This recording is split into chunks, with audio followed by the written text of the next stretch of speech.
Yo, welcome back to the channel, everyone. Now, in this video, I'm gonna be explaining how much it's going to cost to make 450 wheel horsepower out of a bone stock, unopened 4.6 liter 2-valve engine.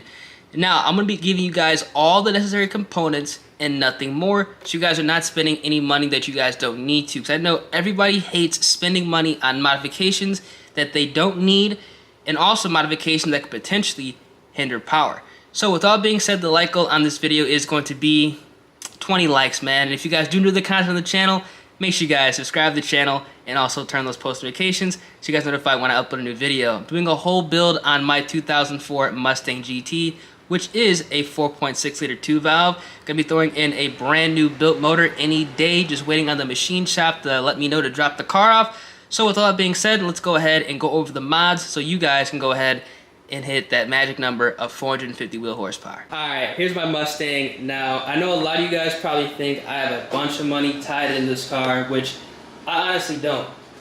The only things I have on this car are going to be necessities. Obviously, I have a little bit of splurge items on here, as you guys can see the welds, but for the most part, I have what is necessary to hit that magic number of 450 wheel horsepower. The most important part about this video is spending your money wisely and not wasting it on modifications you do not need.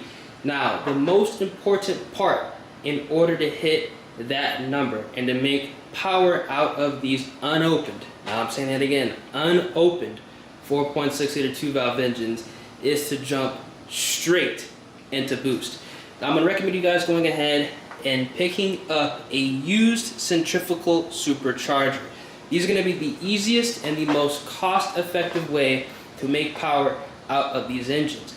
Now, the reason I'm saying a used centrifugal supercharger is because the Vortech kits are rather expensive. Unless you can find a very good deal that costs the same, potentially a little bit more or less than a used centrifugal supercharger, you're going to spend how much it would cost to actually boost the car just in that Vortech kit. Now, you can pick up a used Vortech, a used ProCharger with the intercooler and the appropriate pulley for $2,500 up to $3,000. That's usually what they go for. I see them on the Facebook Marketplace and on the Mustang pages going for that price every other week, and the deals are just getting better and better. It's very easy to go ahead and get your hands on a supercharger kit nowadays for these cars and not break the bank. And honestly, that's awesome. Pretty much anybody can have a 400 plus wheel horsepower 2-valve if you are patient and do some digging. Now, again, the most important part about this whole setup is to make sure that you are intercooling your centrifugal supercharger. You guys can even use an eBay CX Racing intercooler kit. I've hit 450 wheel horsepower with this CX Racing intercooler kit, or you guys can use a Treadstone intercooler like I have here if you guys want to and want to keep your temps down if you guys live in a hot environment. But the CX Racing kit will be perfectly fine. Now, something else you're going to have to go ahead and realize is you're going to make sure you have the appropriate pulley size. Now, I have a 2.87 pulley on my Vortech right now, but realistically, you can hit that magic number with a 3.12 pulley. It's going to depend on your intake system. Now, I'm going to go more in detail with that, but realistically, $2,500 to $3,000, that's all you're going to need to spend in order to go ahead and get a centrifugal supercharger for your 4.6 liter 2-valve to make power. Now, I know a lot of guys are going to be kind of upset that I'm telling you guys to jump right into boost, because some people love to go the NA route, which you can, but you're going to spend twice as much money and potentially not even make as much power. Keep in mind, a set of ported heads and cams is going to run you $3,000 on this car. Because who wants to go ahead and put in used heads and cams? I don't recommend using any used engine components. So $3,000 on heads and cams to maybe make 300 wheel horsepower, or $2,500 to $3,000 to get yourself a ProCharger kit or a Vortech to make 400 plus horsepower. It's just kind of a no-brainer right there, because once you go ahead and open up that engine, you might as well go all the way, and then it's a rabbit hole. this is going to be the most cost-effective way to make power with these two valves without even pulling the motor out of the car. Now, something else you're going to have to realize when going ahead and boosting these cars is you're going to want to have a fuel system that's going to be able to handle all that power. Now, you guys can go ahead and get yourself some Ford Performance 60-pound or 80-pound injectors. They both cost $500 depending on what type of power number you're trying to get. I just went ahead and got the 80-pound injectors. They cost $514. The 60-pound injectors cost $499. So it just really didn't matter. I'd recommend just getting 80 pounds, but if you don't want to spend the extra 15 bucks, you can get the 60-pound injectors. You'll be able to hit the number without even being out of fuel in the slightest. Now, something else you guys want to make sure you guys do is you want to get a new fuel pump as well. Now, I have a Walbro 255-liter fuel pump, full assembly, and you can get that from LMR for 200 bucks, and that is good up to 550 horsepower, around 500 wheel horsepower. Now, there is a huge common misconception between the DW 340-liter fuel pumps and some of the other fuel pump brands like BBK. Now, if you guys are part of the Subaru community, which I am as well, the DW pumps actually are not rated at the power levels they're advertised. A Walbro 225 pump will outperform a DW fuel pump and allow you to make more power, and it's cheaper. Trust me, I went that route with the Subaru. It doesn't actually go ahead and pump out as much fuel as it is advertised. You're gonna save money with the Walbro fuel pump. It's the full assembly, so you're gonna take everything out of your fuel tank and replace it with the new unit for 200 bucks. That's good to 550 wheel horsepower, or excuse me, 500 wheel horsepower. I don't want to get ahead of myself, but it's kind of a no-brainer. Anything you can go ahead and just replace, you can do that for 200 bucks. It's worth it. Trust me, don't go ahead and get yourself a DW fuel pump. Walbro is the way to go, and it always will be the way to go. Now, the price of this new fuel system is going to be $700. 500 bucks for the injectors, 200 bucks for the fuel pump. This is going to be a returnless style fuel system, but it's going to be good for more power that we're actually going to put out for the stock motor. So I think that's all good.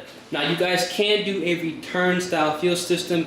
It's going to cost virtually double the price, but it is going to be a little bit easier for tuners to tune with. You can go ahead and run the car on E85 as well, because you're going to be replacing all your lines, but it's not going to be necessary. But if you guys have some extra cash, feel free to go ahead and pick up a return style fuel system for around $1,000. I would not cheap out on a return style fuel system. Get a quality kit like 4 Innovations. You're going to have no issues, and your car is virtually never going to lean out under watt. Now, another important component when going ahead and boosting these cars is spark. Now, we're going to go ahead and get some one-step cooler spark plugs. The NGK TR6s are going to be great. You can pick up all 8 for around 30 bucks. So that's going to be a very affordable way to go ahead and boost the car safely. So make sure you guys go ahead and pick up some brand new spark plugs. Now, something else you guys definitely want to go ahead and maybe consider when boosting these cars is to replace your coil packs as well. Now, coil packs are actually going to be quite expensive. They are going to be $500 for the Ford OEM Motorcraft coil packs. I recommend going ahead and picking those up if you don't have those in the car already. Odds are you might have them, you might not, but you can factor that into your price point. I'm not going to include that in this video because it's one of those things that you might have or you might not have. It is expensive, but these cars don't like anything but OEM coil packs. So buyer beware. If you buy any of the MSD shitter coil packs, they might die on you after a couple months. Spend once, cry once. Get yourself some Ford Performance OEM Motorcraft coil packs for your 2-valve. Now, one of the final components you're going to need to go ahead and boost these cars is you're going to want to go ahead and free up your exhaust. Now, I'm actually not going to recommend you guys getting some long tube headers because you actually don't need long tube headers in order to make high horsepower with the stock motor.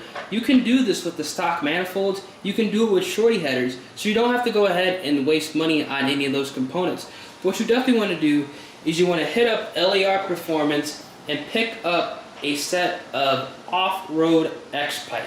Now, the off-road X Pipe is going to be around 250 bucks, and that's going to free up your exhaust flow. The X Pipe is going to be the best way to make power. You can do an H Pipe, but it's going to be a little bit more restrictive, so it's going to be dependent on your whole exhaust sound. If you guys like a higher pitched sound, the X Pipe is going to be the way to go.